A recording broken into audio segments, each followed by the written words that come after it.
سلام البنات، نتمنى تكونوا بألف خير. اليوم الوصفة ديالنا عبارة عن كيك جد رائع وجد لذيذ، كنصحكم بها البنات. انا فاش جربته وليت هو اللي كنعتمد. كيجي لذيذ بزاف وطريقة التحضير ديالو سهلة، وحتى المكونات ديالو سهلين ومتوفرين.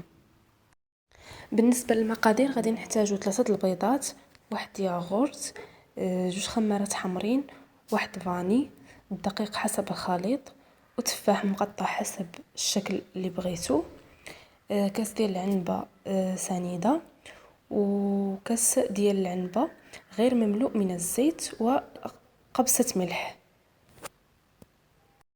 في اناء غادي نديرو 3 البيضات، وغادي نزيدو لها كاس ديال سنيدة وواحد فاني، وغادي نطربو مزيان بالطراب اليدوي حتى يرجع اللون ديالهم ابيض كيف ما كتشوفوا معايا في الفيديو.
كيف ما كتشوفوا في الفيديو البنات كتجي هائله وخفيفه وهشيشه، وفي المذاق كيكون رائع، كيكون فيه ديك الطعمه ديال التفاح. كنصحكم انكم تجربوها وما غاديش تندموا. غادي نقطع لكم طريف وغادي تشوفوا كيفاش من الداخل كتكون هائله. ودابا نخليكم البنات على الف خير، ونلقاكم في الفيديو الجاي ان شاء الله. الى عجبتكم الوصفه ديروا لايك، وما تنساوش الاشتراك في القناه وتفعيل الجرس باش يوصلكم كل جديد.